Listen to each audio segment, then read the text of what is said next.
Foli ani tanuni amo ke kunya shoma amu me kanga je Bipinel Sport kan o bella jelin ka foli biano anga Bipinel Sport kan ana kuma badminton kan ka kuma basket kan ka kuma sport chaman kan o la dron Musa kwete ba jabati ba que basiti basiti alhamdulillah bien anga bibaro dron Musa madam ne badminton na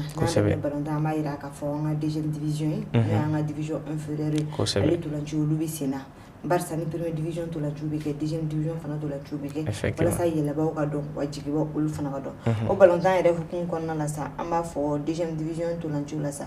10e journée caman ba de kɛra ale fana na ne ale 10e journée ni ale tagale dɔrɔn an b'a ye ka fɔ a to la Ju kɔnɔ taara ɲɛfɛ kosɛbɛ Barça to la Ju hukun kɔnɔna la an b'a ye ka fɔ AS Gere Dimandi ale ni Massa olu ɲɔgɔn sɔrɔ balontan kɔni bana fila ale ni fu AS Gere Dimandi ale ka sebaga kan o kɔfɛ dɔrɔn sa SC Alaye ale ni FC Jara n'olu ɲɔgɔn sɔrɔ tagamana a bana FC Jara ka sɛbɛya ka fila ale ni kelen hali bi olu tolanci olu hukumu kɔnɔna la n'o ye deuxième division tolanci ye dɔrɔn an b'a ye k'a fɔ AS Real de Bamako ale ni CS a kɛra AS de Bamako terrain kan CSK n'o ye centre Salif Keita ale ni ASAC olu ɲɔgɔn sɔrɔ halisa an yɛrɛ kuma la k'a yira k'a fɔ CSK ale kɔni y'a bolo don a yɛrɛ ɲɛna kosɛbɛ Mali balontan hukumu kɔnɔna la barisa n'an y'a lajɛ an b'a ye k'a fɔ CSK ye problème caman ba de sɔrɔ problème min y'a to a jiginna deuxième division na sinon normalement CSK y'a ka ballon caman ta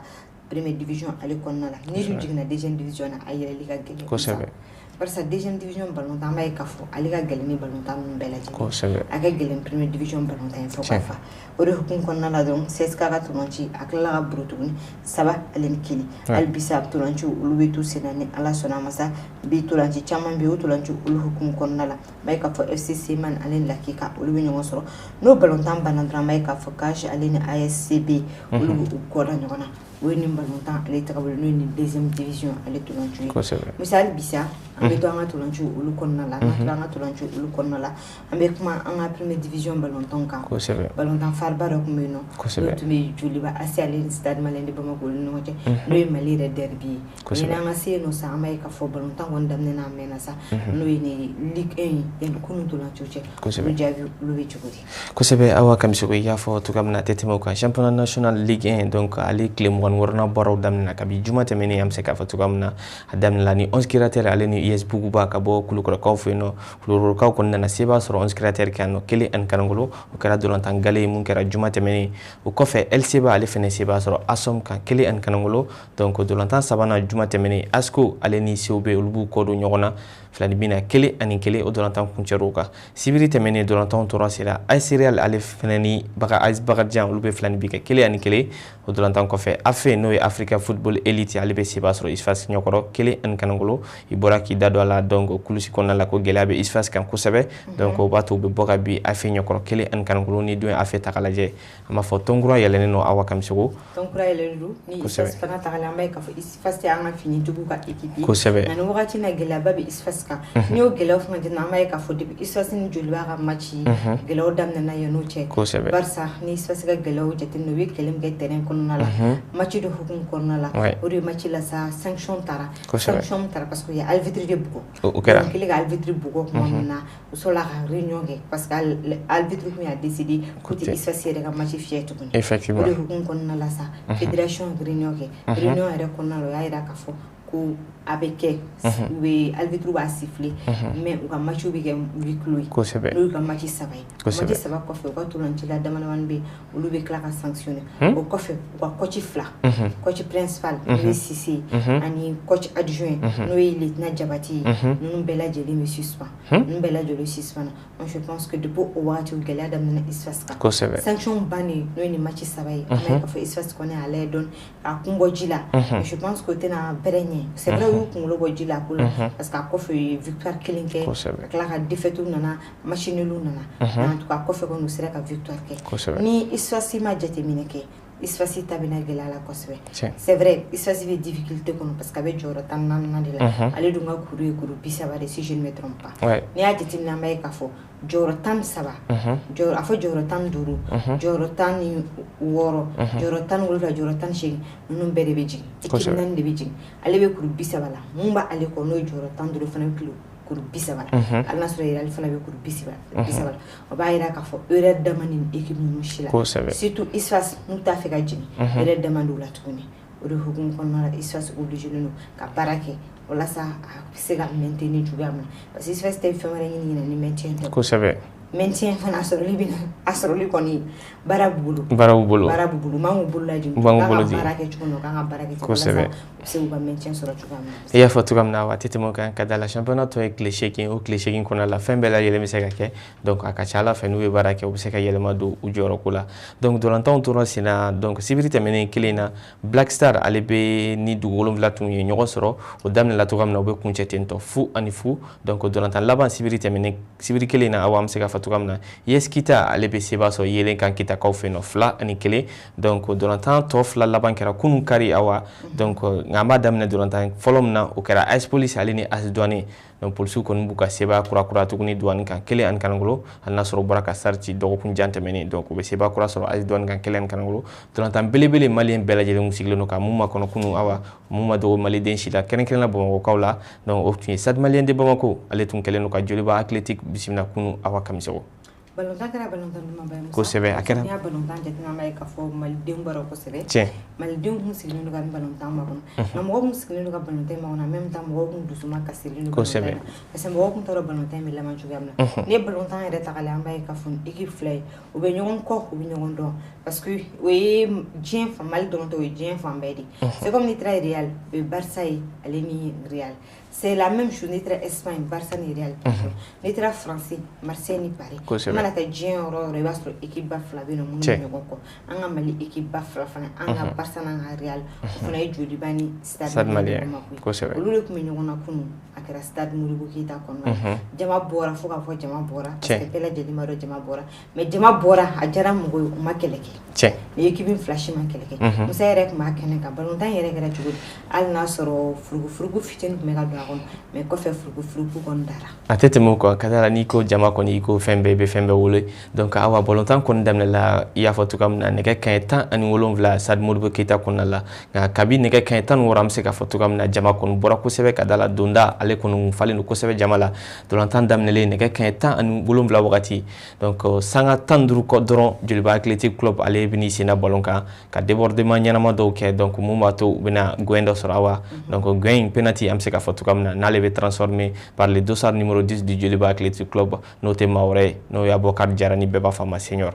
nale rek ni stade maleni bamako tulanci la cegana kororo ko sebe barsa ya to stade maleni bamako de la ay contrat soro kata gazgale Egypte okera watale Egypte fana ay ira Egypte ko sebe bolé Egypte contrat kaseli ka Egypte sigira kana malla nale malla so la kata je Joliba asife ko sebe jeli Joliba asife ay victoire nyana ma fana ko sebe kuno ale be penalty transformé ka sanga tandurna wakati no be ke Joliba ka chelu foloy do ameto sigila dolantan ko ni bisi pasabe tia ko sebe al nasro sad ka wuli ka jo fanga be bunya donc nga Jeliba ko fe ma o mason kadala uye da kurun ko sebe sadisi uye donc mumba to Jeliba be jeni contre menu bénéficier sanga binanna wakati amanga na ben hamta jimi re la watimna awa donc Jeliba bena ku faranyana ma do resoro metri bisaba nyoko boyonko donc Bokar Jara senior kele ale ba décomposer ka bla Jeliba Jalatige no Bokar Omar Kamara ni beba fama maestro tuguni ale be ballon frajaran dasi awa ballon biti da momer nyare ka chelu kono awa kamisoko be abaye rek fo kunu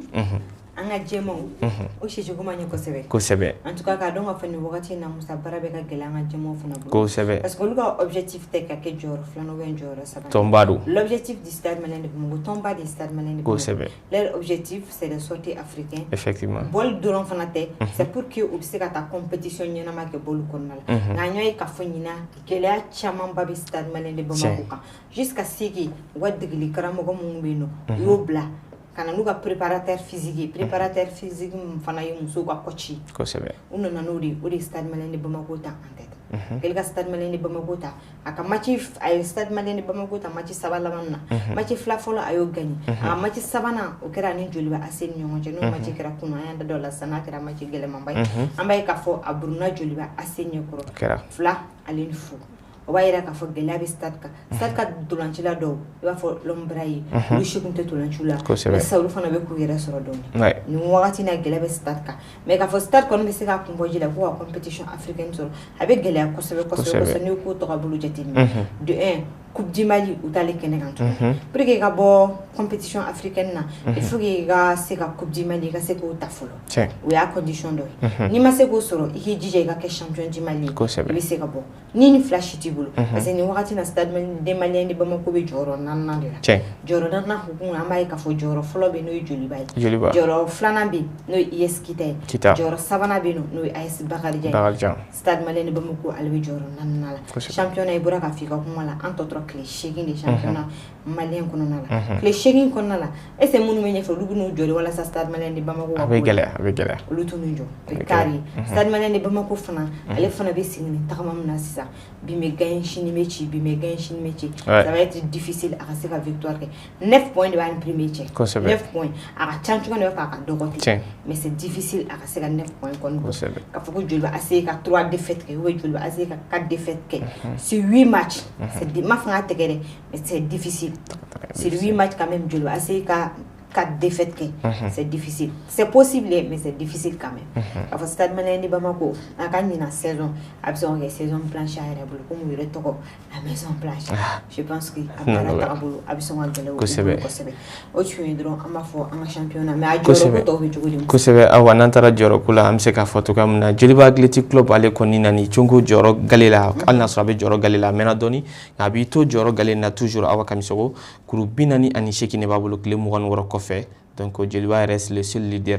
du championnat après 26 journées awa kamisogo. Donc yeskita ya foto kamna lebe joro flan na kuru binan nani kuru nan ne bani Joliba Athletic Club che bagarja lebe joro sabana kuru binan bali bulu Stade Malien de Bamako lebe joro nan na kuru bisaba ani konoto babulu.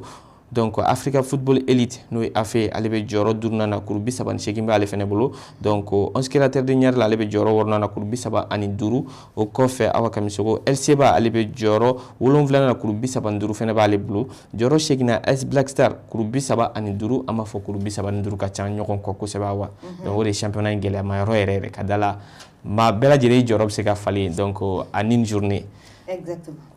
Donc joro konontona o yele olympique kuru bisaba ani nani bale bolo joro tana o AS policier donc kuru bisaba ani nani ama fo joro tan kelena o club olympique de Bamako no COB kuru bisaba nani bale fene bolo championnat d'amener force ko sebe donc joro tan flana AS kuru fina ni beba doni asko etukuni donc ama fo alebe joro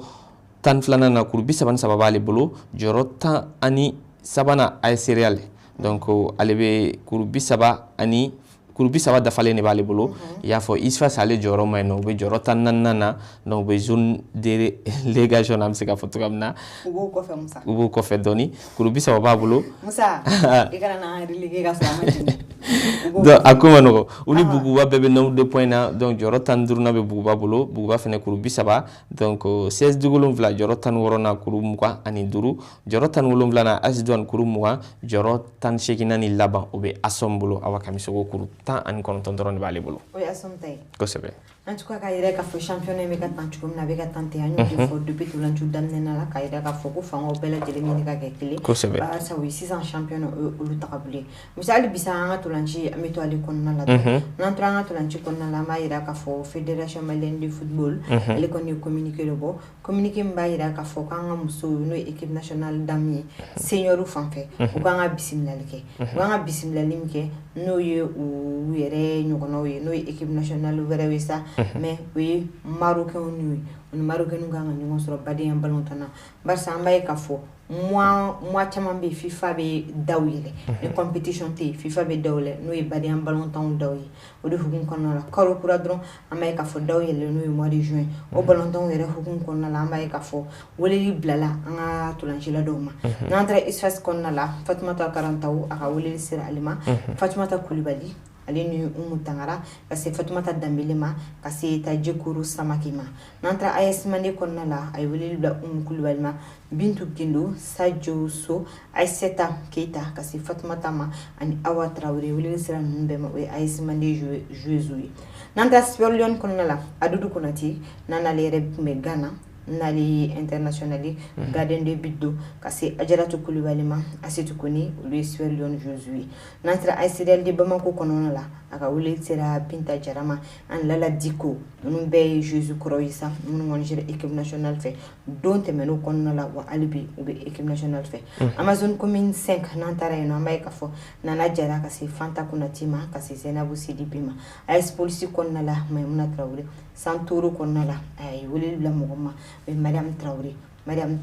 ali de kon be kessa kan lisin ka ali dafa ni ballon tana non wele do dès maintenant sélectionnel adjoint fait parce que adjoint do déjà sélectionnel be bala wala donc adjoint ali de be ka ni baram tano re musu Bintu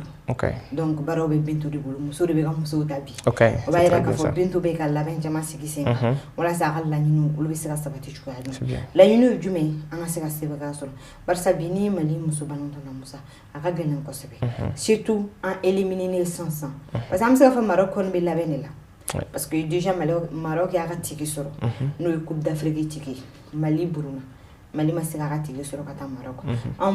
4e parce que ni Afrique jorota Mali de gera joro nan Ghana waira ka fo Afrique ballon tana musula Mali ko nga joro nan mais anya ka fo Sénégal ko ni en symbole kulengela bara re bani ambulu Sénégal anchi donc Maroc Aline Sénégal ol mi ñamo coupe d'Afrique la Sénégal kon be ka coupe d'Afrique préparé ana Jeux olympiques la be parce que Jeux olympiques be ka ke France ka ulu fiona Mali du ba kene fanaka donc Mali be ka la be on sigi sinka ko kono na la wini te ka buli wole ko nbla ni Jeux ni ndema bela jene ko jija entraînement o bise ka bato chugamna la nyino o bise ka saba chugamna Mali bise ka kubuta chugamna am se ka kalfi chugamna Jeux olympiques la muso ulu fafe musa ali biam to nga tulanchi ali kon la antebo amay ka fo Mali Congo amena nyongo soro ate Congo abalontan wakati sira mbasani kalo bana kaba kalo kura klinani no isibri doyi ni ala sona ma stade 26 mars kon la Mali bi Congo bisimila Congo anga digili kala mo kura no ediki abukali ga tulanchi folo ere Mali fait nengo Mali fait en tant que coach sinon mo godo mun jira Mali fait Mali défenseur korokundu a sike Mali al nasra ma yanga match bilbil bawla nga bari en ballon tan chama be akumula wa asiga banga shen chama waira ka fabe Mali don ko sebe ale de kono mina ni demseni nunta ka match folo ke nui parce que ambaye ka fo yele man kon bulu dara anga fédération fait nui ka coach korobla ka coach kurata musa ballon tan re nyi be Mali ni ko mo ka match la chogoti bon anya bala mseka foto comme le Mali par largement favori nga bolontana tant que 90 matin bon a tient bela jelen seka do mais yanno koni Mali par favori kadala cede mambolo ne dalenu la ka fo be seka kungorota dama donc sibrinata d'accord mais musani Mali ni Congo ka balontan jatemine depuis la wali Mali ma deliga aller retour ke Congo ka depuis balontan damne la Mali ma deliga ta aller retour ke Congo ni Mali Congo chafi Congo be Mali chafi ubi o ba ke machini en tout cas Mali ni Congo nyon so fengo feke Mali se ka focali de ta sigi ke Congo Mali ni Congo balontan amano c'est vrai iboro ka fo le Mali par largement favori ni anga to chilo jate nous jate ne yere Congo balontan on créé parce que Congo balontan chama be jouer fi do be ji arabu jamono na anduma to chilo bela jele meji France Angleterre era balontan era bela jeli maro au niveau bela jeli mbudo mais Mali Congo balontan o era de mano ko balontan no konte o era hukum konna la dro America fo wuli bla nga mo chama ma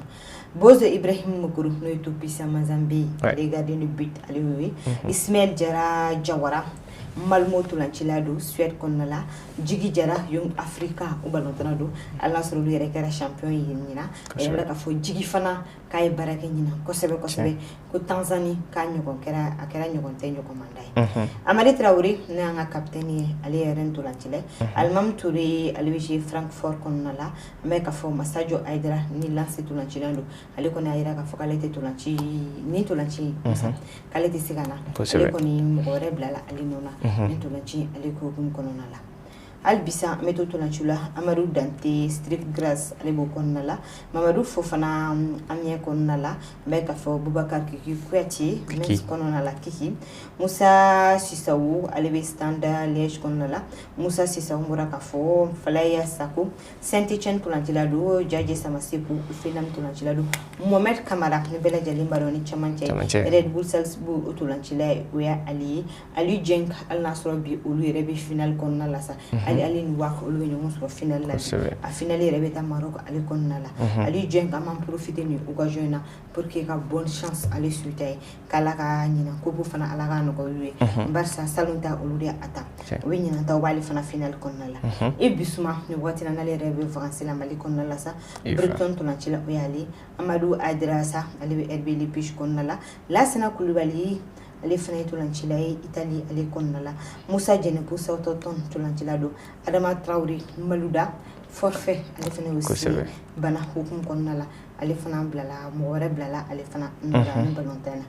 Abdoulaye Diabissa an bɛ ka fɔ Al Jazeera ale welelen no kɛnɛ kan Ibrahim Kone FC Lorient Doza no ye France kɔnɔna ye ala sɔrɔ ni wagati na ale fana bɛ Mali kɔnɔna la Sekou Keita n'ale fana bɛ Mali kɔnɔna la Red Bull Salzbourg tolancila ye El Bilal Touré Reims tolancila do Khalifa Koulibaly FC Nantes Amidou Sinayogo Joliba AC o b'a yɛrɛ ka fɔ sokɔnɔ ballontan kelen bɛ ni ballontan ninnu cɛla o ye Joliba AC attaquant ye Amidou Sinayogo n'a yɛrɛ yira kosɛbɛ ballontan ale fana tun bɛ ballontan Joliba la wagati dɔ la sera a taara gɛrɛsigɛ la Gabon a tila ka segin kana je Joliba la a tila ka jɔyɔrɔ fa kosɛbɛ o de la fɔ ko ballontan chance ko de don ballontan in baara de a ye baara de kɛ o de la a ye nin sɔrɔ a filɛ ka don équipe nationale fɛ bi a bɛna gɛrɛsigɛ la équipe nationale fɛ regroupement a yɛrɛ labɛnnen don ka bi makɔnɔ bi kalo tile 30 regroupement bɛ kɛ barisa tolanci ye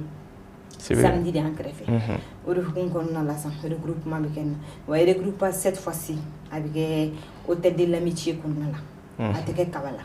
barisa an ka tolancilaw y'a jira k'a fɔ ko Kabala yɔrɔ ninnu man ɲi kosɛbɛ ko ni courant ko problème tɛ jugo problème bɛ yen pour éviter tout ça pour que u ka bila l'aise yɛrɛ la u ka bila lafiya yɛrɛ minɛn kɔnɔna la Musa fédération ni ministère u bolo di ɲɔgɔn ma baara bɛ ɲɛ cogo di ni tolancila ninnu bɛ se k'a dɔn cogo di k'u b'u yɛrɛ ka so o bɛ ɲɛ u bolo cogoya di u ko aya n'o o de ka d'u ye an b'u bila hôtel la n'o ye hôtel de l'amitié Mali hôtel baara o b'u kɔnɔ walasa u ka se ka bila l'aise la entraînement fana bɛ kɛ parce que ni ballontan bɛ kɛ stade 26 mars la 2 jours avant le match mɔgɔ tɛ se ka taa entraînement la stade 26 mars la o b'a jira k'a fɔ jeudi ni vendredi match tɛna kɛ entraînement tɛ se ka kɛ donc lundi mardi mercredi o bɛ se ka don kelen kɛrɛnkɛrɛn walasa u bɛ se ka taa entraînement kelen kɛ yen entraînement tɔw u y'a fɔ u ka conférence de presse la u kɔni bɛ ka jateminɛ kɛ a bɛ se ka kɛ entraînement tɔw bɛ taa kɛ Kaba la u bɛ kɔni bɛ k'a jateminɛ parce que an b'a ye k'a fɔ degeli karamɔgɔ yɛrɛ Eric a yɛrɛ tun taara Kaba la sansan ala ma mɛn ale ni directeur des sports militaires Sega ka fara ministre des sports kan ka tila ka fara fédération ɲɛmɔgɔba kan bɛɛ lajɛlen taara Kaba la ka taa lajɛ n'a sɔrɔ an ka tolancila ninnu n'a sɔrɔ u bɛ se ka ballon ta n'o ye entraînement n'o bɛ se ka kɛ stade 26 mars ne bɛ stade 26 mars Kaba la cogoya min na 26 mars kɔni ni ala sɔnna ma labɛnw bɛna kɛ k'ale bila peut-être le lundi mardi mercredi kɔnɔ comme bi yɛrɛ lundi je pense qu'on a kɛ bi sini ni sinikɛnɛ kɔnɔna la ni ballontan bɛ se ka kɛ o na a bɛ kɛ o na samedi sa an bɛ sɔrɔ ka ɲɔgɔn sɔrɔ ballontan yɛrɛ la dɔrɔn Musa an b'a ye k'a fɔ bilagasuma kɔni terima ye o de kun kɔnɔna la fɛn kɔni bɔra n'o ye bio wari bɔra déjà bio wari bɔra ka ban ok ne kɔni fɛ bio ni wari cayara fantandugu la surtout ni wagati na gɛlɛya bɛ n'i y'a ta fana ka lajɛ an b'a ye k'a fɔ aigle mɔgɔ dusu kasilen don kɔrɔ kosɛbɛ an ye éliminé na CAN na cogoya min na o fana kɔfɛ CAN fana kɔfɛ an b'a ye k'a fɔ mɔgɔ kun jigilen don coupe du monde fana kan kosɛbɛ an éliminé o fana na an tɛna t'o fana kɛnɛ kan ala sɔn coupe du monde ma se fɔlɔ mais a bɛ sen na a labɛnw bɛ ka sigi sen an éliminé o fana na n'i y'a jateminɛ dɔrɔn an b'a ye k'a fɔ bio wari VIP o ye 6000 ye chaise zone A n'o ye orange ye an b'a ye k'a fɔ o billet ye 2000 chaise zone B n'o ye bleu ninnu ye an b'a ye k'a fɔ billet ye 1000 a bɛɛ la nɔgɔmani n'o ye tilekɔrɔla ye grandeur o ye 2000 francs n'o ye 400 an k'a kɛ sisan ballon bɛ ka ta stade 28 mars la ne kɔni bɛ ka bɔ fo Kati de essence 200 la kɔnɔ o tɛna ne ta ka ne lase ne n'an ka essence kɛ 500 ou bien k'an ka essence kɛ 400 i selen sa ne n'an ka tigi ta 400 o tɛ 800 yan ka tila k'a fɔ k'i bɛ boisson san ka ji san wari ma ban 1000 banna an filɛ nin ye nin wagati na est-ce que bɛɛ lajɛlen bɛ 1000 sɔrɔ an bɛɛ tɛ 1000 sɔrɔ k'a jira k'a fɔ vraiment il faut que mun bɛ billet prix décider c'est vrai an tɛ se k'an comparer dugu tɔw la parce que dugu tɔw n'olu billets jateminɛ surtout ka VIP i b'a sɔrɔ a bɛ se ka ta 10,000 10,30 la mais dugu fangaw tɛ kelen kosɛbɛ dugu réalité tɛ kelen mɔgɔ minnu bɛ jarabi balonton na dugu fana kɔnɔna olu tɛ kelen o de hukumu kɔnɔna la kan ka jateminɛ kɛ a ko la ka fɛnw nɔgɔya bɛɛ lajɛlen ma walasa bɛɛ lajɛlen bɛ se ka taa ni balontan na musow bɛ se ka taa lajɛ cogo a yɛrɛ hakilila ye jumɛn ni lisi yɛrɛ lisi kɔni bɔra ka ban yɛlɛmali dɔw fana kɛra lisi la n'o ye yɛlɛmali fila kosɛbɛ kibaruya labanw na an bɛ se k'a fɔ an ye yɛlɛmali fila kibaruya sɔrɔ awa donc Kamori Doumbia ka bɔ Stade de Reims la ale ni Dawuda Gindo olu bɛ Adama Traoré Malouda ale ni Masajo Aidara Nɔrɔbila an bɛ se k'a fɔ cogoya min na ka dala Masajo Aidara ale ni Adama Traoré Malouda olu ye forfait signé ka dala pour blessure an bɛ se k'a fɔ cogoya min na donc n'i y'a lisi in bɛɛ lajɛlen ta k'a lajɛ an bɛ se k'a fɔ yɛlɛmali ba ta ani an bɛ se k'a fɔ différence ba ta ni Mohamed Magasuba ka lisi cɛ ka dala cɛden Magasuba ka cɛden a y'olu kelen de wele n'a sɔrɔ yɛlɛmali ka yira k'a fɔ dɔw kɔni bɛ yen olu man ka wele kosɛbɛ t'u sen kan t'u sen kan u tɛ ka taa u ka équipe la u tɛ ka wele u ka équipe la kosɛbɛ degeli karamɔgɔ fana y'a yira k'a fɔ ko olu ye kumaw ye ni équipe n'a bɛ ka jouer ka club la ni club bɛ k'a bolo b'a kɔrɔ équipe nationale fana tɛ se k'a bolo b'a kɔrɔ équipe nationale wajibiyalen de don u senkɔrɔ ma tintin pour que club bɛ se ka danaya dɔn kosɛbɛ walasa club bɛ se k'a club ka cogoya o yɔrɔnin tiɲɛ nka awa équipe nationale fana n'i y'a ta k'a lajɛ an b'a fɔ ale ye mérité ni mérité fɔ donc an b'a fɔ maa mun b'a mérité n'i ye ballon ta i ka tɔn fɛ donc olu de bɛ équipe nationale mérité an bɛ se k'a fɔ cogoya min na n'i y'a Hamidu Sinayoko k'a ta k'a lajɛ Mali yan nɔ a ma fɔ attaquant ka ca Mali championnat la nka nin waati in na a b'a sen kan ka tɛmɛ championnat national attaquant caman kan donc pour l'instant ale ka weleli ma bali maa si la donc an bɛ se k'a fɔ cogoya min na nka n'i da don tɔw la an bɛ se k'a fɔ caman b'a la i y'a fɔ cogoya min na olu caman ta ka jouer ka tɔn fɛ yɛrɛ jango u bɛ se ka place yɛrɛ sɔrɔ performance ɲuman kɛ n'i ye olu wele ka na équipe nationale kɔnɔ an bɛ se k'a fɔ a dɔw la a gasi bɛ bonya kosɛbɛ ka taa u tɛna se ka u jɔyɔrɔ tɛna se ka golofa an ka dolantan ninnu kɔnɔna la nka ni cɛden caman ta ka lajɛ an bɛ se k'a fɔ surtout camancɛ ninnu na a bɛɛ lajɛlen ye camancɛ ɲuman de i yɛrɛ t'a dɔn i bɛ mun jouer ka mun to donc o yɔrɔ yɛrɛ bɛ mɔgɔ jigi fa an ka camancɛ ninnu kan même kosɛbɛ milieu de terrain Jaji Samasiku Mohamed Aidara Aliou Dieng Yves Bissouma Amadou Aidara Lassana Coulibaly ninnu bɛɛ lajɛlen kɔni bon n'i ye ninnu bɛɛ ta k'a lajɛ ninnu bɛɛ lajɛlen b'u sen kan wa ninnu bɛɛ lajɛlen ye saison ɲuman k'u ka tɔn fɛ donc Mali problème yɛrɛ ye mun ye o ye ɲɛfɛmaako ye awa Mali kosɛbɛ an ka bidonna ko ka gɛlɛn kosɛbɛ donc o de y'an ka problème fanba yɛrɛ yɛrɛ an ka ɲɛfɛmaw sen man di kosɛbɛ je pense que Segu Koyita weleli min filɛ nin ye hali n'a sɔrɔ ale ma jo kosɛbɛ donc ale weleli bɛ sɔn ka fisaya an ka ɲɛfɛla ma dɔɔni a yɛrɛ nɔgɔyalen parce que Likama Kurazi tun b'a la kalo damadamani k'a tɛ ka ballon tan mais dès que Segu Koyita a repris match fɔlɔ kɔfɛ match filanan an b'a ye k'a fɔ Segu Koyita b'a ka bi fɔlɔ sɔrɔ kosɛbɛ a b'a yira k'a fɔ a nacogo ɲɛna kosɛbɛ a b'a yira k'a fɔ a ka club fana mago b'a la kosɛbɛ Musa an bɛ tɛmɛ n'a ye hali bi sa wagati kɔni ale bɛ an kɔ kosɛbɛ o de hukumu kɔnɔna na dɔrɔn an bɛ don an ka basket ale kɔnɔna la an bɛ don an ka basket kɔnɔna la an b'a ye k'a fɔ ale baara olu bɛ senna kosɛbɛ hali n'a sɔrɔ an ka basket dɔ ma laban barisa mankan kɛra match dɔ bugɔ kɛra a la kosɛbɛ a kɛra balontan dɔrɔn tɛ mankan tɛ kɛ balontan dɔrɔn na dɛ barisa an b'a ye k'a fɔ hali basket fana kɔnɔna la mankan bɛ kɛ yen nɔ barisa an b'a ye k'a fɔ ɲɔgɔn bugɔ bɛɛ lajɛlen kɛra a la kosɛbɛ awa basketball ale tile 6nan baaraw daminɛla kabi dɔgɔkun tɛmɛnen an bɛ se k'a fɔ cogoya min na dɔgɔkun tɛmɛnen kɔnɔna la cɛlakaw fan fɛ an b'a fɔ Joliba cɛlakaw ale ni commune 6 cɛlakaw tun bɛ ɲɔgɔn na ale basket gɛlɛyara kosɛbɛ awa Kamisogo Jeliba ka 60 commune 6 ka 62 an bɛ se k'a fɔ panier kelen de donna ninnu ɲɔgɔn cɛ awa Kamisogo donc i bɔra sisan k'i da dɔ la k'a fɔ basket match dɔ ma laban o match ma laban o ye AS Mande cɛlakaw ale ni AS Real cɛlakaw ni basket de gɛlɛyara kosɛbɛ awa Kamisogo fo ka taa fɔ an bɛ se k'a fɔ bolokuru bɔra basket min kɔnɔna la an bɛ se k'a fɔ cogoya min na bon an bɛ se ka mun déplorer an ka sport kɔnɔna la cogoya min na an bɛ mun ɲini ɲɛmɔgɔw fɛ u ka se ka fɛɛrɛ kɛ ni n'a ɲɔgɔnnaw bɛ se ka éviter cogoya min na ka da la basket ɲɛnajɛ kɛyɔrɔ don donc mankan kɛyɔrɔ tɛ donc o dolantan kɔfɛ an bɛ se k'a fɔ Stade Malien de Bamako ale cɛlakaw kɔni b'u k'u ta kɛ kunfɛta ye donc u ye Tata de Sikaso minɛ awa ka tasuma sur'u kan kosɛbɛ 105 Tata ka 57 donc o kɔfɛ Atar club ale fɛnɛ bɛ seba sɔrɔ AS Police cɛlakaw kan Atar ka 83 AS Police ka 69 donc o kuncɛlen musolakaw fan fɛ Joliba Athletic Club ale fɛnɛ bɛ ɲɛfɛ kosɛbɛ ale musolakaw bɛ seba sɔrɔ Kalaban Sport musolakaw kan Jeliba ka 75 donc Kalaban Sport ka 57 o kɔfɛ Isfas ale ni AS Real musolakaw awa an b'a fɔ ni basket de jara kosɛbɛ alamisa tɛmɛnen n yɛrɛ ni sigi ka ni basket karta 4 bɛɛ lajɛlen filɛ donc kaba daminɛ la kabi karta fɔlɔ fo ka taa se karta la ultime dernière seconde ma u bɛ be ɲɔgɔn kɔ sen nɔ kubere kun nɔ nka Isfas ale tun commencera ka ascendant fitinin ta donc carton laban na 10 points d'écart ɲɔgɔn ale tun y'o donni ani Arsenal musomaninw cɛ donc nka Arsenal denmisɛnninw t'a bila dagirinna u bɛ tila ka basket ko suba n'i ma kɛ subaga i tɛ basket kɔnɔ fɛn bɛɛ dɔn basket ja kosɛbɛ donc u bɛna Isfas ka kuru 10 bɔɲɔgɔn kɔ ka bɛɛ remonter dernière minute yɛrɛ la an bɛ se ka fɔ à 1 minute 30 secondes comme ça u bɛ se ka donc 3 paniers ɲɔgɔn don ka tɛmɛ Isfas la awa kamisɛw k'a kɛ Real ka 76 Isfas ka 75 donc un demi panier o de don ni ɲɔgɔn cɛ awa basket jara kosɛbɛ n'o tun bɛ bɔra ka fɔ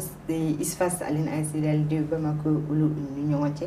musolakaw olu fan fɛ Musa yan'an ka bɔ dɔrɔn sa an b'a yira k'a fɔ 27e journée an bɛ se ka na balontan kɔnɔna la k'a yira k'a fɔ ale programme o fana dira ale baaraw bɛ daminɛ dɔrɔn sini mardi don baaraw bɛ daminɛ sini mardi don stade Modibo Keita ale kɔnɔna la Yelo Olympique ale na bisimilali kɛ a ko la ale na 11 créateurs de ɲare la ale bɛ o bisimila 17h wagati don o mardi kelen sa 19h wagati club olympique de Bamako ale ni Asom olu na ɲɔgɔn sɔrɔ o balontan ale hukumu kɔnɔna la hali bi an bɛ to mardi la sa stade Mamadou Konaté la sa Elsiba ale ni Kitakaw olu bɛ ɲɔgɔn sɔrɔ sa 17h don sa 16h wagati hali bi mardi don stade Jara H o ye Kulukorokaw olu fɛ yen CS du 7 ale na AS Real de Bamako ale bɛ o bisimila balontan kɔnɔna hali bi sa mardi don stade Barawuli n'o ye an Segukaw fɛ yen an bɛ ka fɔ AS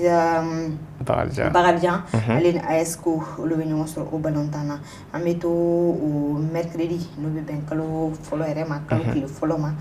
17h wagati stade Modibo Keita la Joliba Aseni Afe olu bɛ ɲɔgɔn sɔrɔ stade Modibo Keita 19h wagati sa AS Police na Black Star ale bisimila o ni balontan olu tagabolo sa mercredi albisa stade Mamadou Konaté Isfas ni AS Douane ni match parce que ni laban yɛrɛ dama bɛ kosɛbɛ Isfas ni AS Douane balontan bɛ sɔn ka diya a bɛ diya kosɛbɛ mercredi don o bɛ bɛn kalo tile fɔlɔ yɛrɛ ma 17h ale wagati hali bi mercredi don sa 16h wagati stade Jara H kɔnɔna la AS Bona stade malien de Bamako ale bisimila o ye nin balontan in tagabolo ye sa n'o ye nin 27e journée championnat la o b'a yira k'a fɔ an ni championnat tɔ tora tile 7 de hali n'a sɔrɔ tubabula championnat caman banna an kɔni fɛ an ka championnat ma ban a tɔ kɔni man ca kosɛbɛ wa an ka balontan caman bɛ yen nɔ déjà u nana Mali la ka ban barisa an y'a fanga kuma kɔnɔna la an bɛna balontan kɛ n'o ye éliminatoire ye n'o ye coupe d'Afrique min kan ka kɛ Côte d'Ivoire kaw fɛ Ivoirien fɛ o éliminatoire an kan k'o ta sibiri don an ni Congo an kan ka ɲɔgɔn sɔrɔ o balontan olu fana labɛn olu bɛ senna Musa o de bɛ kɛ sa k'an ka bi kunnafoni k'ale kun cɛ Pinel Sport ale kan kosɛbɛ ni Ala sɔnna ma an n'a fɔ limanɛw ko k'an bɛɛ dɔ wɛrɛ Pinel Sport kan walasa an bɛ se k'u kunnafoni cogoya min kosɛbɛ a k'an bɛn